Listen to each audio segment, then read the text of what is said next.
በስንት መከራና በስንት ፈተና ተፈትኖ ልክ እንደ ወርቅ ነጥሮ የወጣ ፍቅር ትላላችሁ። ሀይሚና ብሩኬ እንግዲህ ሁለተኛ ዓመታቸውን ይዘውት ከቸች ብለዋል። ከዚህ ከሚያምረው ከሚያንጸባርቀው ውበታቸው ጋር አቤት አቤት! እኔማ ገና ሳያቸው እኮ እንዴ ይሄ ነገር ሰርግ ነው ወይ? ብቻ ተወዛግቦብኛል። ሰላም ሰላም ቤተሰብ እንዴት ናችሁ? ደህና ናችሁ? ሰላማችሁ ይብዛልኝ። ውድ ቤተሰብ እንግዲህ የጨረቃ ፋሚሊም እነ ጨረቃዎችም እንኳን በዚች ቀን አደረሳችሁ፣ እንኳን ደስ ያላችሁ። የምሬን ነው።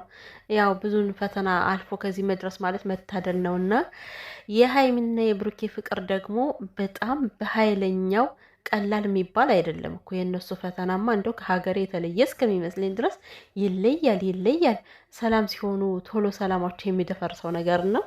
እንግዲህ ስለ ሁሉም ነገር እግዚአብሔር ይመስገን እያልን የዕለት የዕለቱን እያመሰግን መሄድ አለብን እና የነገን አናቅምኛ የነገን ነገ ራሱ ክፋቱ ይበቃዋል ይባላል ቤተሰብዬ።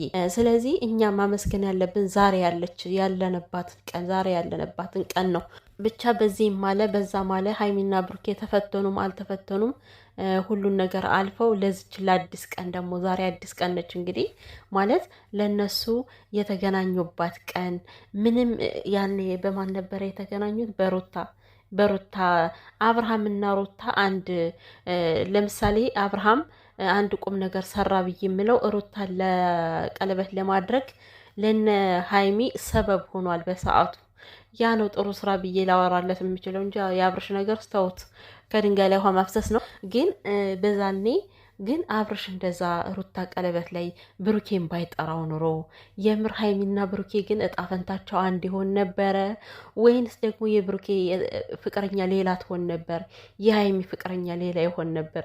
የምሬን እኮ ነው። እንደዚህ ብላችሁ አስባችሁ ታውቃላችሁ? ግን ወይስ እዛው አንድ ሀገር ስለሆኑ ለመገናኘት እንደው ፈጣሪ እኔ እንጃ አላቅም። ብቻ እኔ እንጃ ምናልባት ሌላ እኮ ሊያፈቅር ይችላሉ። ዝም ብላችሁ አስቡት እስኪ።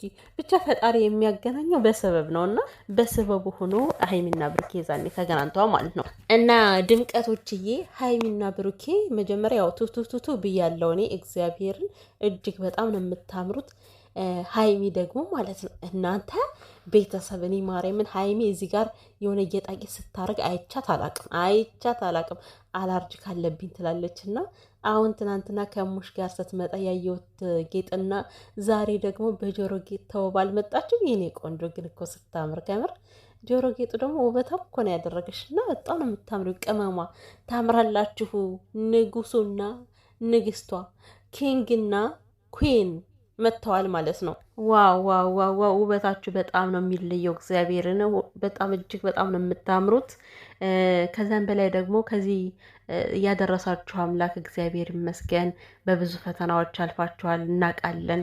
እንኳን እናንተ አይደለም የጨረቃ ፋሚሊ በሙሉ ከእናንተ ጋር ተንከራቷል። ብዙ ነገሮችን አይቷል፣ ብዙ ነገሮችን ሰምቷል። እና ግን ያን ሁሉ አልፏል፣ እንደ ታሪክ ይወራል ማለት ነው።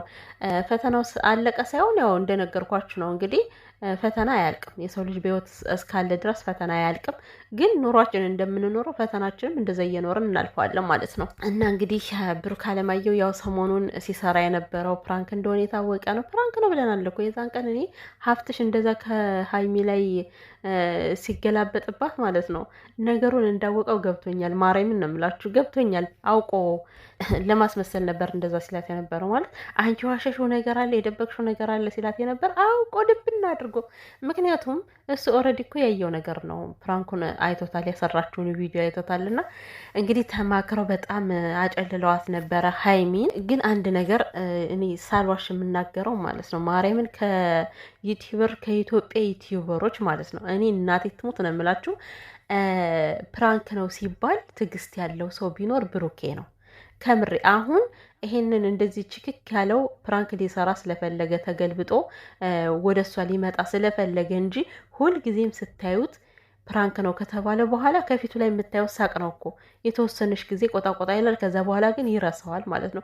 በሌሎቹ ስትመጡ ደግሞ እንዴ ጦጣ እኮ ነው የሚሆኑት። እብድ ጦጣ ጭራሹን ጥለው የሚሄዷሉ ቪዲዮን እና በተለይ አብረሽ በቃ ፌንት ነው የሚሰራው። እና ምንድነው ሀይሚ እኔ ፕራንክ ስደረግ አልወድም ባለችው ነው። እና ማንም ሰው ፕራንክ ሲደረግ አይወድም። የምሬ ነው። እኔ ብዙ ባየሁት መሰረት ግን ብሩኬ ፕራንክ ከተደረገ በኋላ በጣም ተላላ ልብ ነው ያለው እና ቶሎ ነው ትውት የሚያደርገው። እንግዲህ ከሀይሚ ጋር ተገልብጦ እያሰቃያት ነበረ። እኔ ትናንትና ማለት ነው እሙሽ ጠርታው ሲመጣ ከበሩ ደርሶ የደነገጠው አደነጋገጥ ከው እኮ ነው ያለ ብሩኬ ማለት ነው። አልጠበቀም እና ድረቅ ብሎ ቀረ። ጉድ ተሰራ እኮ ብሩኬ። ሀይሚ በአቋራጭ ጎዳና መታ ጉድ ነው ያደረገችና ሀይሚዬ ግን እንዴ እንደዚህ እኮ እንዴ በጣም እኮ ነው የተርበተበተችው። ደንግጣለች። በቃ የምር ብሩኬ የምርም ከሷ የሚለያ ይመስሏት ማለት ነው። ከልቧ ነው የፈራ። እኔ እንደዚህ በፕራንክ እንደዚህ ስትፈራ ማይቻት አላውቅም።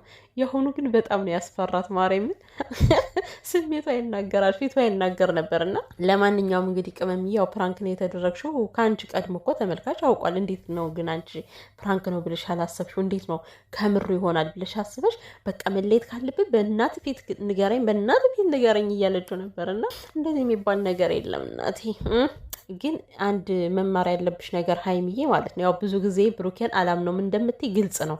አላምነህም ትይዋለሽ እና ያለመታመን ምን ያክል እንደሚያም የተረዳሽ ይመስለኛል። ለምን ብሩኬም በአንቺ ያለመታመን በጣም ነው የሆነ የሚሰማው፣ በጣም ነው የሚጎዳው።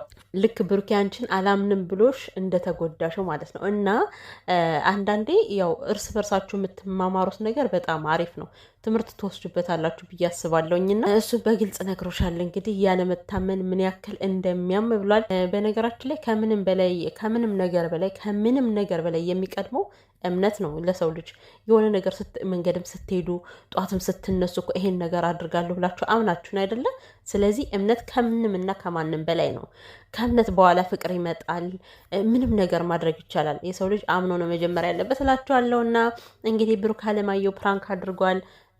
ግን ሀይሚዬ እንደው ተባረኪ። በትናንትናው ዕለት እንደዛ ከሙሽ እየሄደች ጉድ ባሰሪ ኑሮ እንኳን አንቺ እኛ ራሱ እኮ ጨለልን በሱ እንዴ። ከዛም ቪዲዮ እየሰራ በሶስቱ ቪዲዮ እየሰራ እኛ ተጨንቀን ሞትን እኮ። በዛ ላይ ደግሞ ልክ ቪዲዮ ፕራንኩ ሲጀመር መገለባበት ተጀመረ፣ መከረባበት ጀመሩ። ሀይሚንም ብሩኬንም በአንድ ላይ እየከነቸሩ እያመጧቸው ነበር ከቲክቶክ ላይ። እኔማ ቲክቶክ መግባት ተውኩኝ እኮ የምር። ይሄ እንዳለ ስገባ የተገለበጠ ነው። እና ከህዝቡም አንጻር ነው መሰለኝ ብሩኬ በቃ እናቱንም እንዴት ነው ከእናቱ ላይ ድርቅ ማለትም አልፈለገም፣ ብቻ ትቶታል። ግን ያው ፕራንክ እንደነበረ ህዝብ አውቋል። ለምን በዚህ ሰዓት አደረጋችሁ ነው እንጂ ብሩኬ በሀይሚ ላይ እንደዚህ እንደማያደርግ እናውቃለን ለማለት ያክል ነው። ማለት እሱ አይጠረጥራትም ሲጀመርም። ሲቀጥል ፍፄ ራሱ እንደዛ ድርቅ ሲል የኔ ፍቅረኛ ናትን አፈቅራታለሁ፣ በቃ አንተ ተውልኝ፣ ለእኔ መስዋዕት አትከፍልልኝም፣ ጓደኛ አይደለው እያለ ልመና ጀምሮ ነበር ማለት ነው። የማይመስል ነገር ለሚስት አትንገር፣ ፍቅረኛን ተውልኝ ብሎም ነገር አለ እንዴ? ግን